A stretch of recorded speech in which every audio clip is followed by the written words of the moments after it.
இன்ஸ்டாகிராம்ல மணிக்கணக்கில் ஸ்க்ரோல் பண்றீங்களா? முட்டாள்தானோ. நிஜ உலக கொஞ்சம் திரும்பி பாருங்க. அதிகாரங்கள் மாறுது, நாடுகள் மோதுது, நீங்க தூங்கிட்டு இருக்கீங்க. விஷயத்துக்கு வருவோம். டாடா மற்றும் ஏஎஸ்எம்எல் ஒப்பந்தம். இது சாதாரண நியூஸ் கிடையாது. இது நம்ம இந்தியாவின் எதிர்காலம். உலக வரைபடமே மாறுது. ஒரு புது சகாப்தம் தொடங்குது. நீங்க சுத்தமா கவனிச்சதுல இருக்கீங்க, ரீல்ஸ் பார்த்துட்டு இருக்கீங்க. அங்க நாடுகள் கடுமையா உழைக்குது. இது ஒரு பெரிய போர், உயிர் வாழ்வதற்கான மாபெரும் போர். உலகை ஆள்வது யாரு? இது ஒரு டெக்னாலஜி யுத்தம். டைம் வேஸ்ட் பண்ணாதீங்க, முடிச்சுக்கோங்க. வல்லரசுகள் காய்களை நகர்த்துது, ஜெயிச்சா மட்டும்தான் பழைக்க முடியும். உலகம் ரொம்ப வேகமா நகருது. இந்தியா இப்ப மாறுது. மலிவான கூலிப்படைங்கிற அடையாளம் அழியுது. நாம இனிமே வேலையாட்கள் கிடையாது. இந்தியாவுக்கு உலகளாவிய ஆதிக்கம் வேணும். மாபெரும் திட்டங்களை தீட்டுறாங்க. இது இந்தியாவின் பிரம்மாண்ட பாய்ச்சல். டெக்னாலஜியை உருவாக்குறவங்க தான் எஜமானர்கள். நாம இப்போ எஜமானர்களா மாறப்போறோம். ஒரு புது சாம்ராஜ்யம் உருவாகுது. பகுதி 1. ரகசிய ஏகபோகம். ஏஎஸ்எம்எல் நிறுவனத்தோட ஆதிக்கம் பத்தி பாப்போம். ஏஎஸ்எம்எல் நிறுவனம், இவங்க தான் உலகை ஆள்றாங்க. இவங்க இல்லாம நவீன உலகமே இல்ல. சிப்புகள் தான் எல்லாமே. உங்க கையில இருக்கிற போன், நீங்க ஓட்டுற கார், நாடுகளின் ஏவுகணைகள், ஆர்டிஃபிஷியல் இன்டெலிஜென்ஸ், விண்வெளி செயற்கைக்கோள்கள், இராணுவ பாதுகாப்பு அமைப்புகள் எல்லாமே சிப்புகள் தான். சிப்புகள் இல்லையா எதுவுமே இயங்காது. சிப்களை ஆள்பவனே உலகை ஆழ்வான். இதுதான் இப்ப பவர். 3000 கோடி ரூபாய். இது ஒரு ஏஎஸ்எம்எல் மிஷினோட விலை. கற்பனை செஞ்சு பாருங்க, ஒரு போயிங் என்ஜினை விட வெயிட் அதிகம். ஆயிரக்கணக்கான துல்லியமான பாகங்கள். இது ஒரு பிரம்மாண்டமான இயந்திரம். உலகத்திலேயே சிலதா இருக்கு. காசு கொடுத்தாலும் உடனே கிடைக்காது. வருஷக்கணக்கா வெயிட் பண்ணணும். இது உலகை மாத்திர மிஷின். பவரோட உச்சக்கட்ட சின்னம். யூயுவி லித்தோகிராஃபி, மனித குலத்தோட உச்சக்கட்ட டெக்னாலஜி.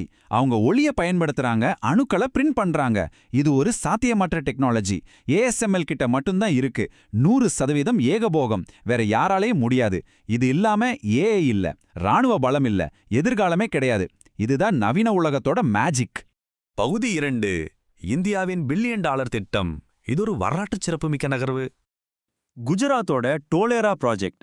$11 பில்லியன் முதலீடு. மாசத்துக்கு 50,000 வேஃபர்கள் உற்பத்தி. இதுக்கு அர்த்தம் என்ன?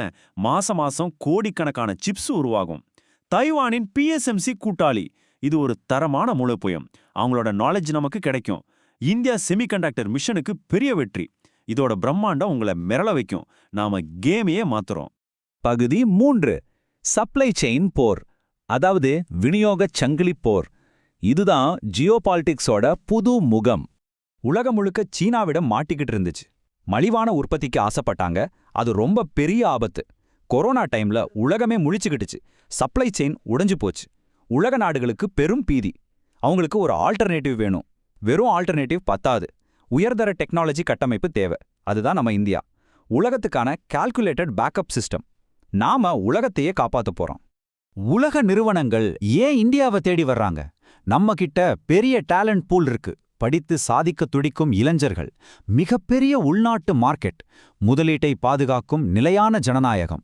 சர்வாதிகார நாடுகளை இனிமே நம்ப முடியாது. ஜனநாயகம்தான் பாதுகாப்பு தருது. எல்லாத்துக்கும் மேல ஒரு பசி, சாதிக்க துடிக்கும் இளைய தலைமுறை. இதுதான் இந்தியாவின் மிகப்பெரிய ஆயுதம். பகுதி 4. இந்தியா ஏன் பின்தங்கியது? சில கசப்பான உண்மைகளை பத்தி பார்ப்போம். பல வருஷமா நாம வெறும் வேலையாட்கள். நம்ம கிட்ட மூளை நிறையவே இருந்துச்சு, ஆனா எக்ஸிகியூஷன் சுத்தமா இல்ல. இன்ஃப்ராஸ்ட்ரக்சர் குறைபாடுகள் நம்ம அழிச்சது. மோசமான சிஸ்டம். திட்டங்கள் எல்லாமே பேப்பர்லயே முடங்கிடுச்சு. நாம உட்கார்ந்து பேசிட்டே இருந்தோம். சீனா அசுர வேகத்துல வளர்ந்துச்சு. அவங்க செயல்ல இறங்கி அடிச்சாங்க. நாம பெரிய வாய்ப்புகளை இழந்தோம். பல வருஷம் வீணாகி போச்சு. செமிகண்டக்டர் துறை பலவீனத்தை ரொம்ப கடுமையா தண்டிக்கும். இது ஒரு எலிட் கிளப். இங்க தாமதத்துக்கு இடவே கிடையாது. மிலிட்டரி லெவல் துல்லியம் தேவை. லாங் டேர்ம் திங்கிங் ரொம்ப அவசியம். ஒரு சின்ன தப்பு நடந்தாலும் அழிவுதான். மார்க்கெட் உங்களை இரக்கம் இல்லாம நசுக்கிடும். குளோபல் காம்படிஷன் ரொம்ப கொடூரமானது. நாம அந்த பழைய தப்புகளை ரிப்பீட் பண்ணவே கூடாது. பகுதி 5. டிசிப்ளின். ஒழுக்கமே உலகளாவிய சக்தி. இது நாடுகளுக்கும் தனி மனிதனுக்கும் ஒண்ணுதான். நுகர்வோர் மற்றும் உற்பத்தியாளர்கள். இத அசைக்க முடியாத உலக விதி. டெக்னாலஜியை யூஸ் பண்றவங்க அடிமைகள். அதை உருவாக்குறவங்க தான் எஜமானர்கள். நீங்க பார்க்குற இந்த ஸ்மார்ட் போன், இதை நீங்க உருவாக்குறீங்களா இல்ல வெறும் கன்சியூமரா? உருவாக்குறவங்க தான் பவரை நிரந்தரமா பிடிப்பாங்க. நாம உருவாக்குபவர்களா மாறணும். அதுதான் நிஜமான பவர். ஒழுக்கம் அல்லது கவனச்சிதறல், இதுதான் உண்மையான போர். எக்ஸிகியூஷன் வேணுமா இல்ல சாக்குப்போக்குகள் வேணுமா? தனி மனிதன் ஜெயிக்க டிசிப்ளின் தேவை. ஒரு நாட்டுக்கும் அதே டிசிப்ளின் தான் தேவை. டோலேரா பிளான் சக்சஸ் ஆக கடும் உழைப்பு வேணும். உங்க லைஃப்ல நீங்க ஜெயிக்கவும் அதே உழைப்பு தான் வேணும். கவனச்சிதறல தூக்கி போடுங்க, எக்ஸ்கியூஸ் சொல்றத நிறுத்துங்க, உழைப்புல மட்டும் ஃபோக்கஸ் பண்ணுங்க. நீங்க என்ன பண்ணிட்டு இருக்கீங்க? உங்க வாழ்க்கையை கட்டமைக்கிறீங்களா இல்ல அடுத்தவன் எதிர்காலத்தை கன்சியூம் பண்றீங்களா? உங்க டைமை எப்படி செலவு பண்றீங்க? எந்திரிச்சு நில்லுங்க, கொஞ்சம் யோசிங்க, செயல்ல இறங்குங்க. முடிவை நீங்க